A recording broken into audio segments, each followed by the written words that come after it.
Joining me now is Mark Mitchell, lead pollster at Rasmussen, who, by the way, will also be one of our keynote speakers at our national conference coming up Friday night, October 3rd, Saturday, October 4th, here in the Mid-South. Full details at worldviewstore.com, or to register as well. And seats are going fast, so there's only 350 seats available. Everybody else will have to watch it online if you're a Vault member. But if you want to be here in person and meet all the speakers in person, visit with them, and get to know them on a personal level, you can do that. Our speakers are great about standing out in the foyer at their book tables, resource tables, and visiting with folks. That's one of the great things about attending live that you don't get when you stream online. And Mark will be one of those keynote speakers. Worldviewstore.com for full details. Mark, I know you're on the road. I think you're headed to do a very important and big podcast, and so appreciate your joining us by phone today. Yeah, happy to be here. Interesting day. Definitely one where there are a lot of wounds being licked. Oh, yes. Well, I want to go right away to what I saw this morning, and that's why I called you right away, was I guess your partner put out memo from Wisconsin, 2023 Green Bay results, 77,000 voted. 2024 Brown County, 100,000 voted. Note the percentages, virtually the same percentages, almost like an algorithm is running. But of course, that would be impossible, right? And then, of course, he's quoting Peter Berniger, who I was texting with last night about all this. Liberal Susan Crawford did not win the election last night. See how she committed election fraud at the end of this tweet? 2023 Wisconsin State Supreme Court race, Brown County, Green Bay. Results on the right, 77,000 voted, not the percentages. 2024 Wisconsin State Supreme Court race, Brown County, results on the left, 100,000 voted, virtually the same percentages. 62.7% voted for the referendum requiring voter ID to be in the state constitution. Yet liberal Susan Crawford, quote, won, end quote, with Democrat politicians having 21% approval rating nationally. And Crawford outright stated that she would repeal the existing statutory voter ID law passed in 2015.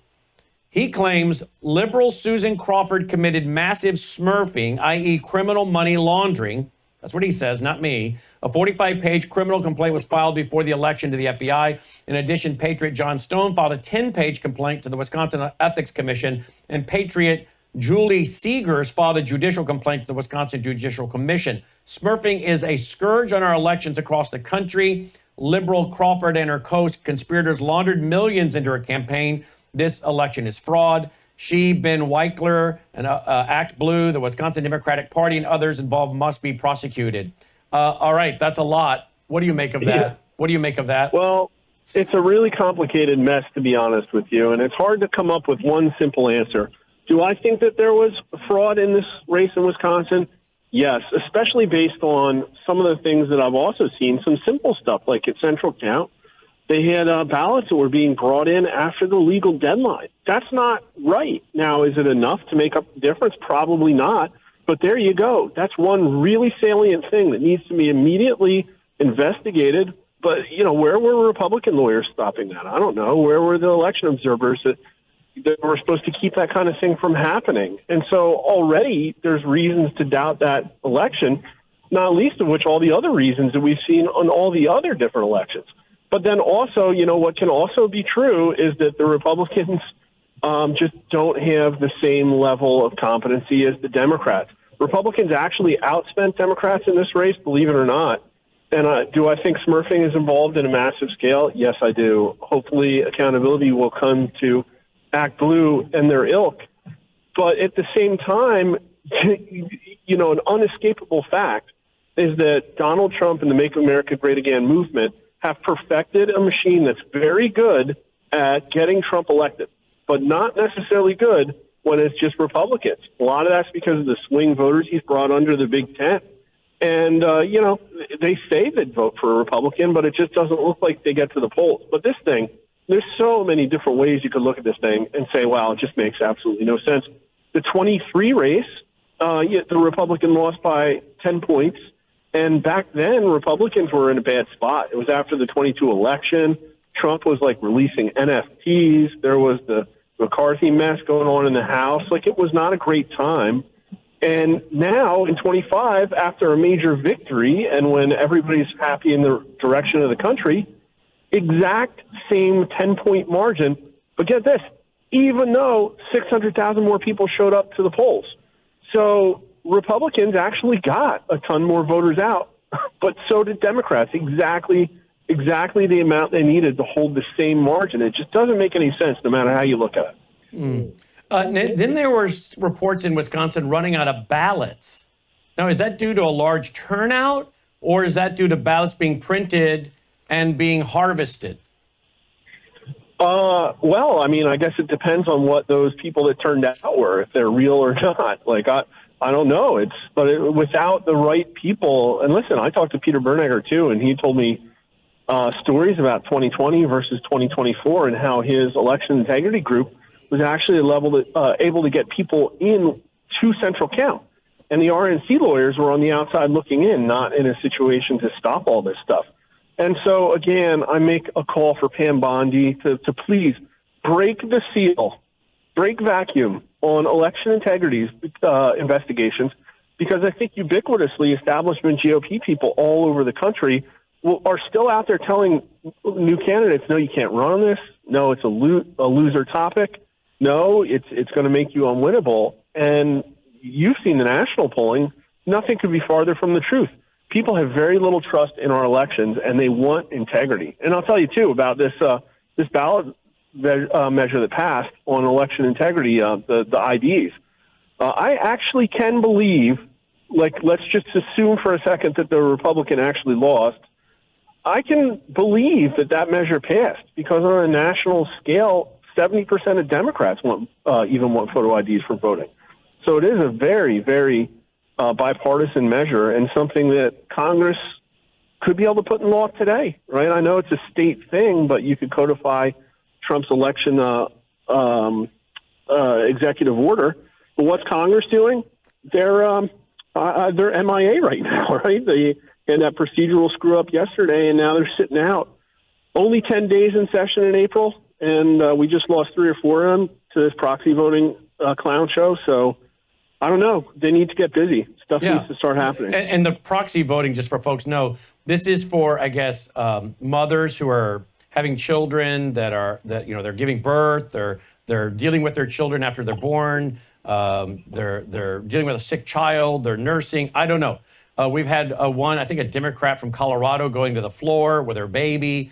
And reality is, again, and I have a lot of women that listen to my broadcast, and so I deliberately don't go out of my way to offend what is my largest demographic, women 50 to 65 years old. But I will, so I'm not trying to be offensive.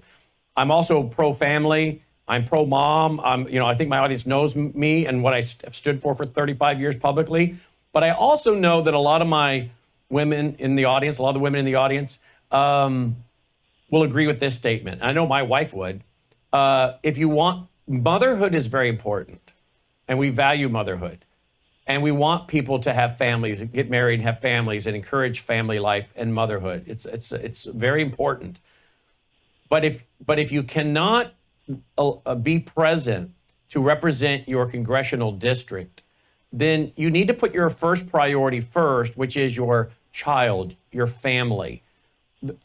We don't need more opportunities for fraud. And I don't know how the proxy votes work, but it sounds like to me a great opportunity for more shenanigans, which we don't need.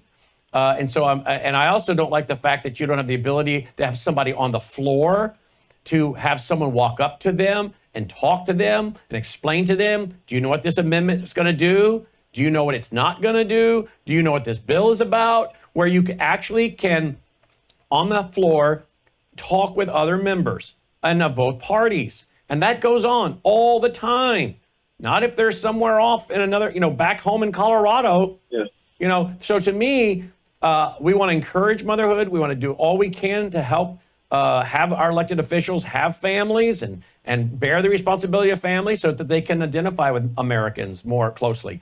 But not at the risk of watering down the system or diluting the system and the ability to see the sausage being made on the floor of the House where people actually can debate the ideas and consequences or rewards of a piece of legislation. I think this proxy vote is absolutely wrong. And I want to make sure our audience understands what you referred to. What are your thoughts? Yeah.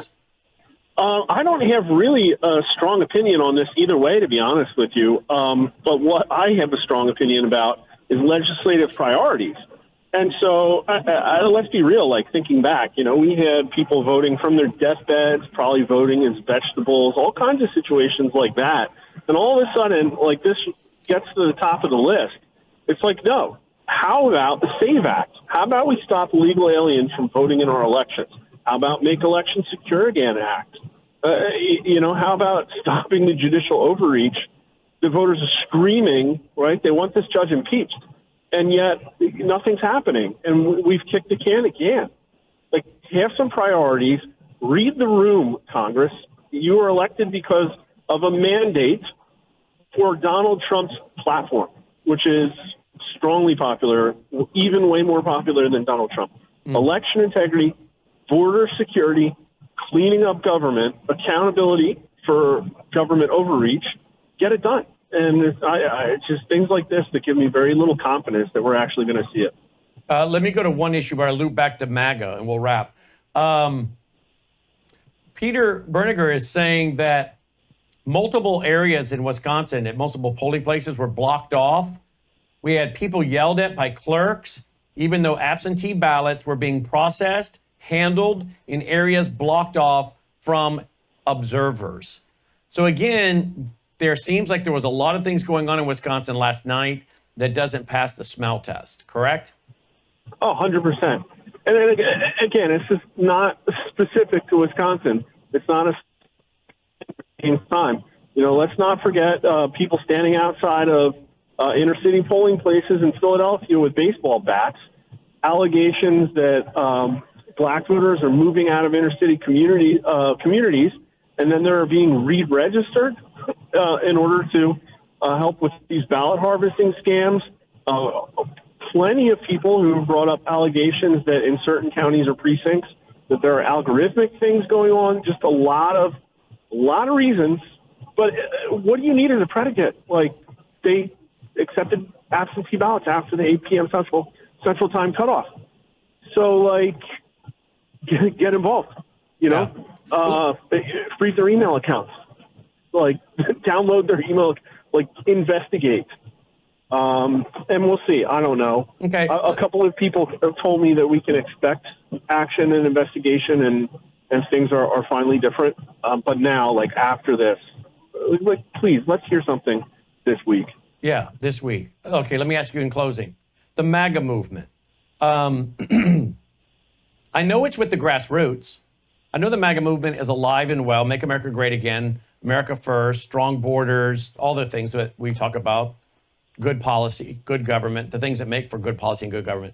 I know that's alive and well at the grassroots level. But I get the sneaking suspicion that for a lot of the people at the leadership position and the state legislators and in Congress, the MAGA movement, once President Trump as a strong leader is gone, the MAGA movement's not really going to have a strong leader to gather around, and it's going to be back to the uniparty and the GOP and business as usual. What do you say? I think 100%. I think MAGA's biggest enemy right now is establishment Republicans. Donald Trump's not going to be on the ballot again, except for maybe he is, I don't know. But he's not going to be on the ballot again. And so what you have, and not only that, it's the state Republican Party hierarchy, the national hierarchy, the RNC, the NRCC, the Republicans Governors Association, the Senate Leadership Committee, like all of these things have a predisposition to maintain the status quo. And it's almost like today's modern political spectrum can be drawn on two axes, not economic freedom and authoritarianism, but rather what I call grift tolerance and trust in authority. And so what you have on the high trust and authority and high grift tolerance quadrant is all these people in D.C. who can tolerate a ton of grift and, are happy with the status quo. They trust all of these organizations.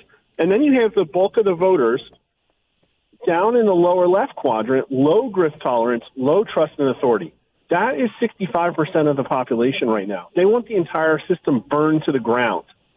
So, the biggest, like, where are the Republicans on that quadrant? I think they're in the upper right-hand corner. And I can tell you, J.D. Vance is great. He's got good favorability ratings, but he underpolls Trump in matchups And so what's probably going to happen, unless MAGA movement does something more than they've been doing to hijack the Republican Party and supplant the traditional Republican values, which I think were only just lip service to begin with, but supplant those things, get into the process of gamesmanship that happens in these primary elections, because everything I hear from MAGA candidates is that the game theory that happens before, when primaries come together is, well, who's a soft, squishy, moderate candidate that will survive in our blue-leaning district that we can plow a lot of establishment consulting money behind? And it's the consultant class making these decisions.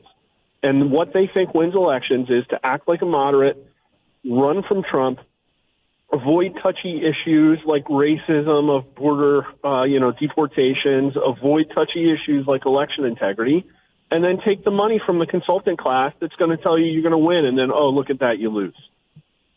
And so when the consultants say, don't be hardcore MAGA, go moderate, those guys lose. Yeah, that's right. That's what happened in 24. Like all of these, Trump overperformed, dragged the country 6 points right. Well, we didn't see much in the way of congressional pickups, I can tell you that. Wow. Incredible analysis, as always. Mark Mitchell, Rasmussen reports. You also follow him on X. What is your handle on X, Mark? Honest Pollster. Honest Pollster. There's only one of us.